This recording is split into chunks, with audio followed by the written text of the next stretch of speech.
Bismillahirrahmanirrahim. Today topic is electric flux through a surface enclosing a charge. तो ऐसी surface जिसके inside एक charge है तो उसमें उसका इलेक्ट्रिक फ्लक्स क्या होगा, तो इसको हमने स्टडी करना है। Let's see, come to your white board. तो वहाँ पर हम इसको थोड़ा सा एलेबरेट करते हैं। लेट्स सपोज मेरे पास एक सरफेस है, स्फेरिकल सरफेस है, और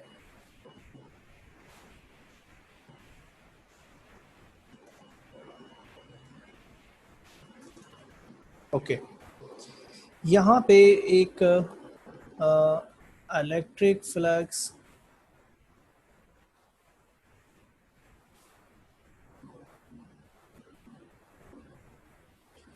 थ्रू अ क्लोज सरफेस।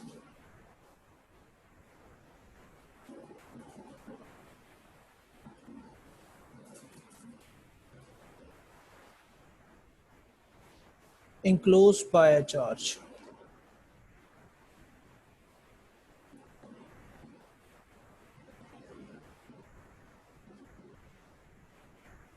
एक चार्ज एग्जिस्ट करता है जो कि हमारे पास, आप समझें, ठीक है। तो फॉर एग्जांपल यहाँ प्लस क्यू चार्ज है और यहाँ पर ये एक बॉल की तरह है, फुटबॉल की तरह है। यहाँ एक मैं छोटा सा कट लगाता हूँ जिसको मैं पैच कह रहा हूँ, ठीक है। आप देखें कि इलेक्ट्रिक चार्ज जो है उसकी वजह से इलेक्ट्रिक फील्ड लाइंस हैं वो हर डायरेक्शन में होगी, ठीक है। तो फॉर एग्जांपल यहाँ पर इसकी इलेक्ट्रिक फील्ड लाइंस यहाँ से आएंगी और इस डायरेक्शन में जा रही हैं, ओके। तो ये जो एरिया है इसको हम डेल्टा A1 कह देते हैं। हमने क्या किया, बेसिकली टोटल सरफेस को स्मॉल पैचेस में कन्वर्ट कर दिया। टोटल सरफेस को, अच्छा सबसे पहले देखें इलेक्ट्रिक फ्लक्स होता क्या है, क्योंकि काफ़ी प्रीवियस टॉपिक में हमने डिस्कस किया था। इलेक्ट्रिक फ्लक्स क्या है?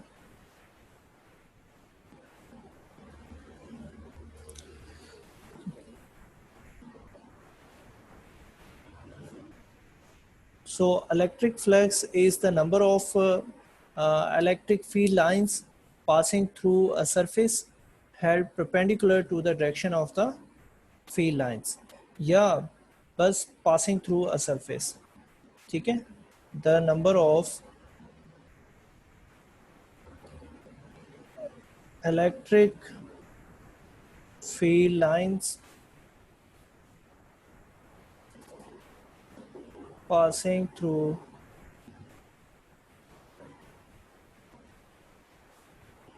a surface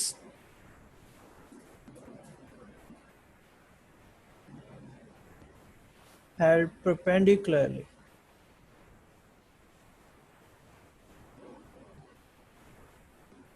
ठीक है।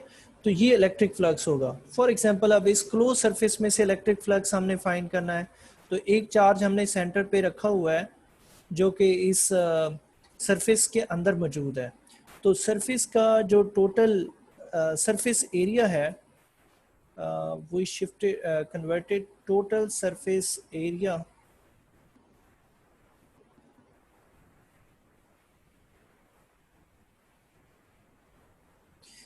को हमने क्या किया है, स्मॉल पैचेस में delta A1 plus delta A2 plus delta A3 small patches में कन्वर्ट कर दिया है, प्लस डेल्टा AN,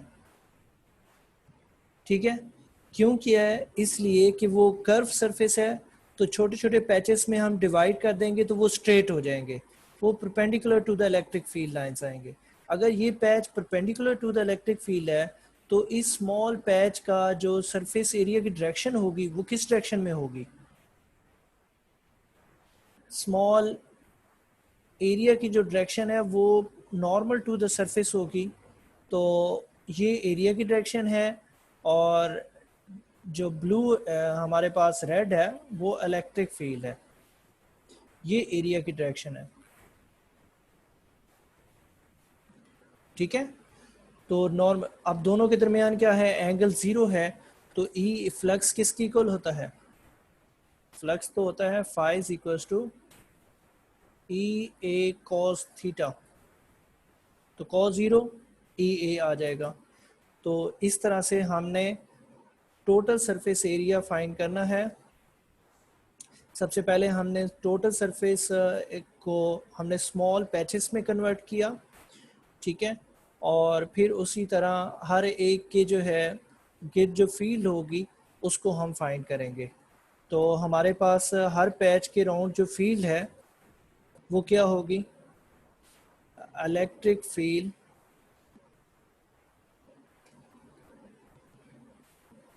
सॉरी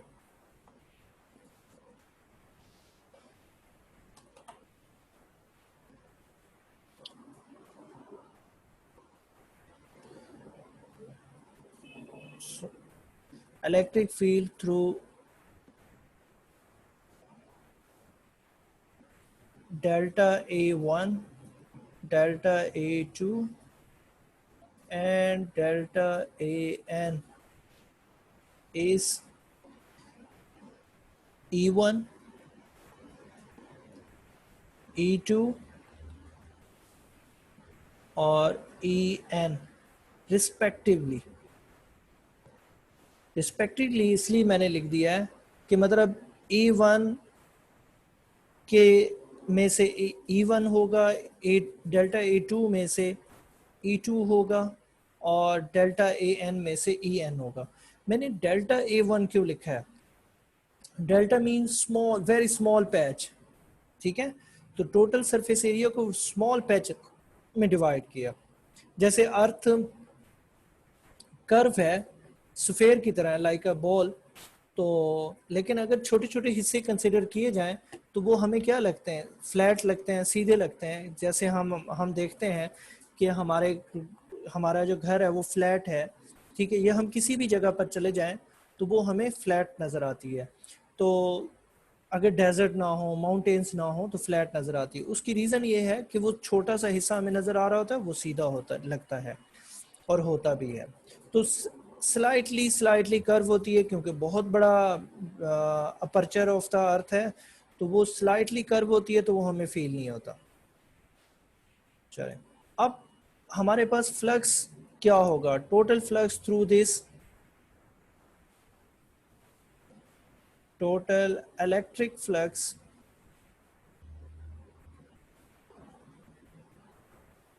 ठीक है थ्रू क्लोज सरफेस क्या होगा, E1 dot delta A1 plus E2 dot delta A2 and so on. इसी तरह हम लिखेंगे EN del dot delta AN। अब देखें कि आप सब के दरमियान एंगल 0 है, ठीक है, वेयर थीटा इज 0 डिग्री, क्योंकि इलेक्ट्रिक फील्ड और नॉर्मल टू द सरफेस क्या है, पैरेलल हैं, जैसे मैंने यहाँ पर आपको दिखाया है। इसी तरह किसी भी पैच के अकॉर्डिंग उसकी रिस्पेक्टिव फील्ड जो होगी वो एंगल जो होगा उसका 0 होगा। तो हमारे पास आ जाएगा E1 डेल्टा A1, डॉट ख़त्म हो जाएगा, cos 0 1 होता है, तो E2 डॉट सॉरी डॉट ख़त्म हो गया, 8 डेल्टा A2 सो ऑन, और इसी तरह EN delta AN, where E1 is equals to E2 is equals to E3 is equals to EN. Why this is equals to E? All fields are equal. Why? Because we have a single charge inside the sphere at the center of the sphere. Single charge है, उसकी electric field same होगी, लेकिन different points पे तो different electric field होती है। हमने कहा था कि उसकी इंटेंसिटी चेंज होती है। नहीं, हाँ ठीक है, लेकिन अगर सेंटर पे चार्ज है तो सेंटर से रेडियस तक का डिस्टेंस जो है, या स्फीयर की लेयर का डिस्टेंस जो है, ऑल साइड पे क्या होगा, इक्वल होगा। तो डिस्टेंस इक्वल होगा तो इलेक्ट्रिक फील्ड भी क्या होगी, strength of the electric field will also be equal. तो ये हमने यूज़ किया है। तो अब मेरे पास क्या आ जाएगा, ई कॉमन हो गया सब में, चूंकि ई आ रहा है, E delta A one plus E delta A two और डॉट्स और ई डेल्टा ए एन। ई को हम क्या ले लेंगे, common.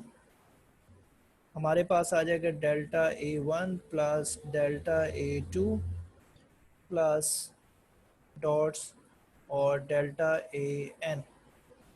Some of all patches किसकी इक्वल होगा, total curve surface area, curve surface area.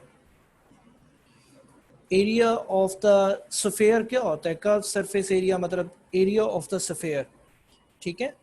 तो एरिया ऑफ स्फीयर क्या होगा, 4πr², 4πr²। तो E into 4πr², what is the value of E, ये इसका फार्मूला है। तो हमारे पास E का फार्मूला क्या है, के क्यू ओवर, अच्छा के की जगह भी हम उसकी वैल्यू लिखेंगे क्योंकि 4πr² आ रहा है, 1/4πε0 क्यू ओवर r² और 4π² r²। तो क्या चीज़ कैंसिल हो रही है, 4π से कैंसिल, r² से cancel. The remaining thing is q over ε0 time, किसकी इक्वल है, flux, total flux through close surface. तो total flux through close surface is equals to 1/ε0 times the total charge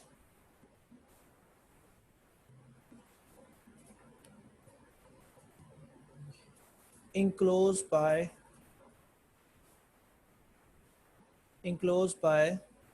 the sphere या enclosed by surface। तो total flux is equal to 1/ε0 times q की जगह हम single charge है, दो charge हैं, तीन चार्ज हैं, total charge enclosed by the surface. तो उस सरफेस में जितने चार्ज होंगे वो उसकी टोटल फ्लक्स जो होगा उसके डायरेक्टली प्रोपोर्शनल होगा, बट 1/ε0 टाइम्स होगा। This is also definition of Gauss's law.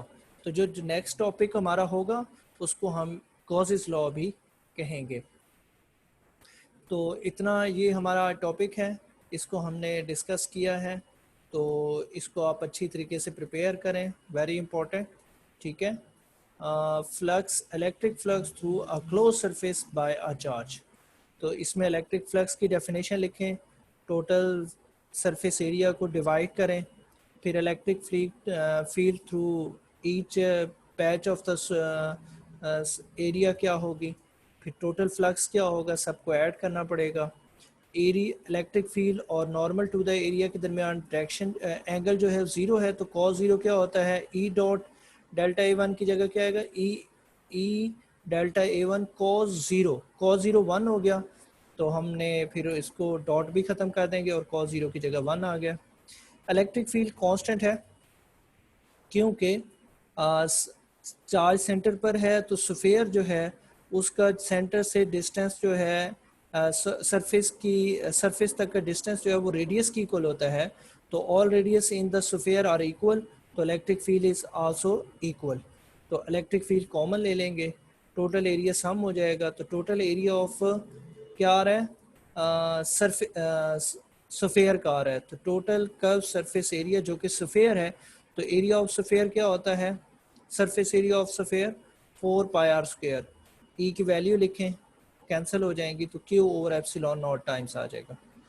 तो अब नेक्स्ट टॉपिक में इंशाल्लाह इसको मज़ीद डिस्कस करेंगे। आई होप कि आपको सारे पॉइंट्स क्लियर हो गए होंगे। अल्लाह हाफिज़।